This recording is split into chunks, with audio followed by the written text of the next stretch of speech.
short miles away. From Detroit to Cleveland we go, where Cade Cunningham comes in very confident. His team is up 2-0. The two-time All-Star, 25 points, 10 assists, and a lot of sharp shooting from this guy, Duncan Robinson. He knocked down 5 threes in Game 2 on his way to 17 points. Meanwhile, Donovan Mitchell is just happy to be back home, the comfortable confines of Rocket Arena. It's literally the only place the Cavs have been able to find a win this postseason. They are a pristine 4-0 at home, but he's going to need just a little bit better play from the future Hall of Famer James Harden, who needs to have a better outing. Just 10 points in Game 2 and currently has more turnovers than field goals so far this series. So let's get set to tip it off for Game 3, Pistons-Cavs in Cleveland.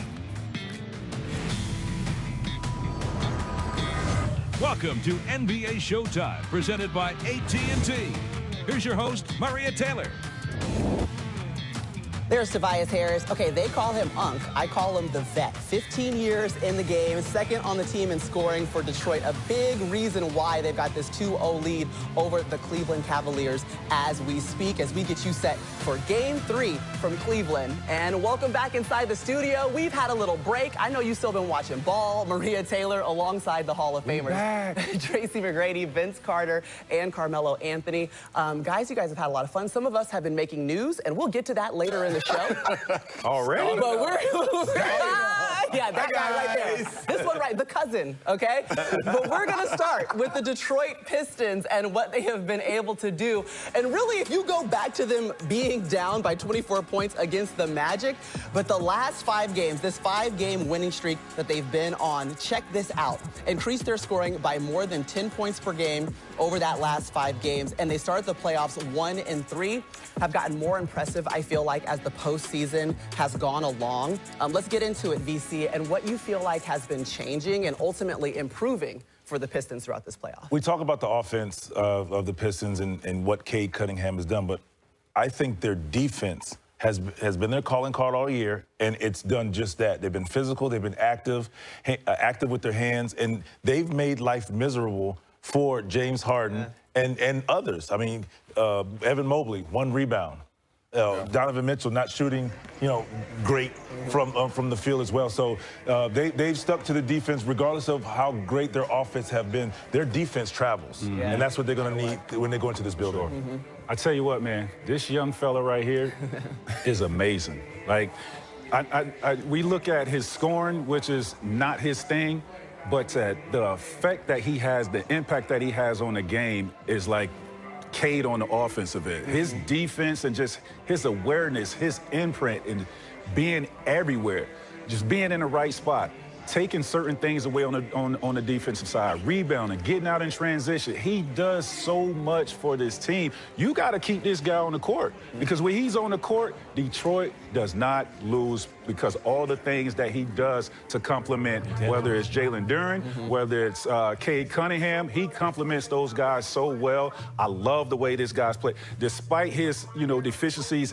on the offensive end in terms of him being able to create his own shot, he does so many great things for this team that's winning plays. I totally agree with both of y'all. I'm going to go with Unc. I'm going to go back to Unc. Okay, go back to Tobias. I just think, like, what he's doing in this series and just the playoffs, this postseason, is not being talked about enough, and his impact in Detroit. You talking about 7 straight 20-point games, and one number that kind of stick out to me, Tobias playing his 76 career playoff games without reaching a conference finals, right? So to me, he understands that. He gets that. It's embedded into his brain that he's out here trying to prove a point and establish himself as somebody who wants to get out of this round. So what he's been doing has been, fun to watch. His impact in Detroit, his impact on Cade Cunningham too, right? And just allowing Cade to just, stay composed and understand the game and understand, different points and times of the game, and also times when Cade needs to really slow down and understand what we need as a team, as a point guard.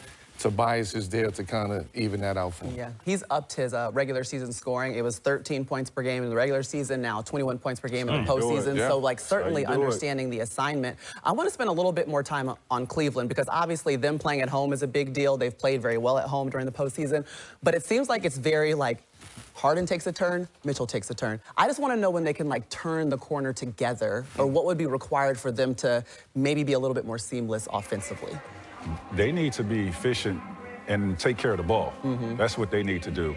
And they need their big fellas, the tandem, their front court, to be abusing, you know, in the interior, controlling the boards, being physical, because I told y'all before this series, it was about these guys being soft as a team, and they displayed that in these 2 games. Evan Mobley, I had high hopes for him coming into this season, and in this series, I thought he will be somebody that can have an effect on winning. My guy, you can't have 1 rebound. Yeah. You can't do it, or you're going to be at home real soon. So it's, for me, they have to do more. They have to be physical. Hit first. Like Pop say, show me some nasty, man. Where's the nasty? Because Detroit, they found their identity, and they're playing that way. If you can't play that way, then you're going to be home real soon. Good, man. You went to Mobley. I'm going to go to James. And I know a lot of people is on James Harden. But you just cannot have 2 shots, 3 shots in the second half of a game 2. Hold on. I would say he can, unless he's distributing the ball where he has. At a high number. Yes, at a high number. His rate, yeah. So to add on to that, he was 3 for 13, 10 points, 3 assists. Yeah. To me, And Kenny Atkinson said, my Hall of Famer cannot only have 2 shots in a second. No, he cannot have 2 shots. I don't care what's happening in the game. Donovan is giving everything that he can possibly give out there on the court. James have to be that. Again, we went back to why this trade was made. This trade was made for James Harden to come in here and help take Cleveland Cavaliers and get them over the hump. It's not happening. It's not looking like it. And I don't know what's... It seemed like something else is going on with James. I don't think it's basketball, because if it was just basketball, James could figure this out. Yeah. It seems like he's going through the motions. It's something else he's trying to figure out. Detroit, he's trying to figure out the defense. Or it might just be something that's going on with him, you know, mentally. I don't know if he's... It's Detroit. It's Asar Thompson. It's just Detroit. It's Cade. I'm going to go what with it it. is. I don't... No, because this is not Melo. James Harden that we know. He's older, Mel. He's not shooting 2 times in the second half. It's just impossible for... That happened last year, Mel. This is nothing new. This is not a new tale to the tape.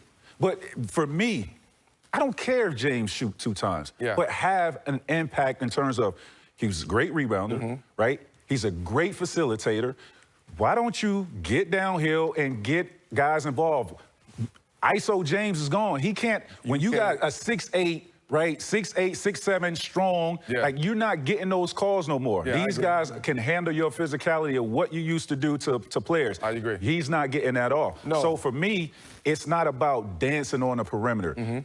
Get off that pick and roll, get to it, because that's when he's turning the ball over. He's not even doing that. This is what I'm saying. That is a problem. He's not even doing that. But you got to be aggressive. You got to hunt your shot. James is normally hunting his shots.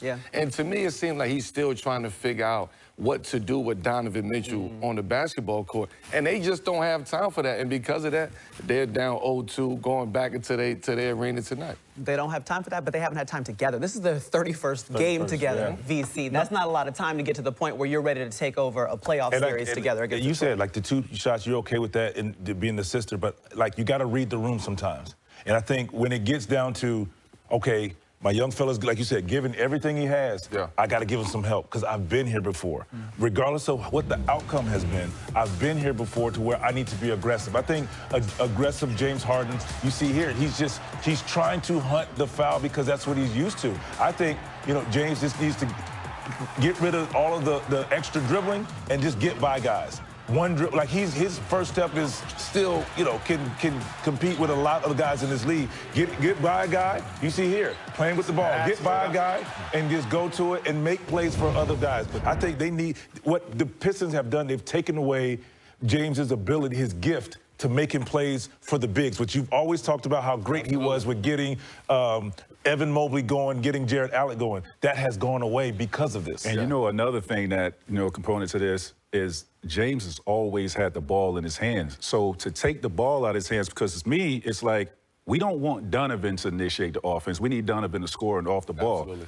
You're going to have to play Schroeder. I'm sorry. Like, Schroeder's going to have to play, and whether that's James on the bench or James on the perimeter off the ball, but we know he's not comfortable playing that way. But he's got to figure out how to play a different way, because ISO James is not going to get it done against these boys. Turnovers is it's killing a big them. problem. It's a very big problem. Almost 17 a game. Yeah. Like, you cannot win. Like 20 in game one, you cannot win no games when you're getting 20 turnovers in a game. Yeah, and with the number 20, it's when your starting guards have almost half of those. Yeah. That's the problem. Yes.